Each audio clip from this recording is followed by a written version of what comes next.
This is where things get really interesting, because now the statement starts to discuss why the government is really interested in a CBDC. Now they say some things, but don't highlight some other things that I want to mention as well. But what they're saying is, now with the dollar being the world's reserve currency, the United States is the world's superpower, why do other countries confide in the dollar? And the reason why, according to this article, is because of the structural benefits of the dollar. And the structural benefits of the dollar that they discuss here is the strength of our economy here in the United States, the law and order that we have in the United States, and pretty much the safe haven of the United States. So because the United States is the world's superpower and we transact with the dollar, countries around the world feel safe keeping their money in dollars. And so what they're saying is that the CBDC is more of a design change rather than a structural change. So that's not a major reason why they want to do the CBDC, but rather they say that they want to do the CBDC as a means of inclusion to get more people involved and be able to transact with money, because we in the United States here have the lowest amount of people per capita who have a bank compared to all the other G7 countries around the world.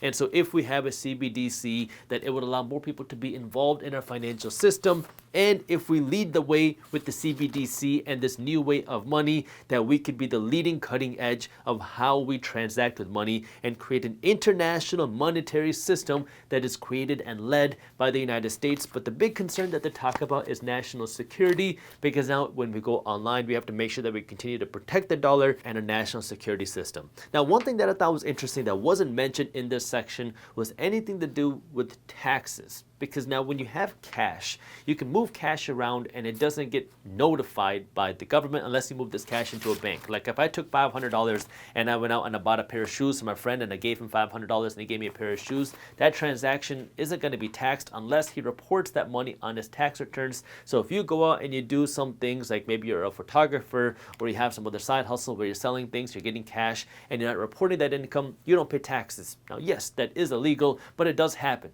Now with the CBDC, what it would also do is it would make taxing things much more efficient, because now any transaction you do, if it's digital, it's going to be tracked, which means that taxes are going to happen on really every transaction, because now it's going to be hard to hide something when everything is digital. So just something to think about in terms of taxes, because while there are a lot of benefits to a digital dollar, like I only transact with my credit cards, I don't like carrying around cash. I do carry some cash with me. I don't have a debit card, but I love using my credit cards because it makes it so convenient. I prefer not to use cash. Well, with a digital dollar, it's kind of going towards a trend where everything is digital. But now on the tax side, it's going to make the taxing side of things much more efficient, meaning everything will be taxed. Every transaction can be taxed because the government will be able to see every transaction that happens. So pros and cons with that as well. Then this statement goes into the next steps for the CBDC and how to actually get it created and implemented. And what it's saying now is that because of this executive order, because of this new research, that now you're going to have all these different departments, from the National Economic Council to the White House official to the Federal Reserve Bank to the Treasury Department, all meeting regularly to discuss a possible CBDC and other payment innovations. So it seems like now we're going to be seeing a lot more information coming out about the central bank digital currencies. We're going to have more meetings happen to discuss, one, if a CBDC is a good idea, and if so, how to implement it. But what it seems is the idea that many entities are leaning towards is a CBDC.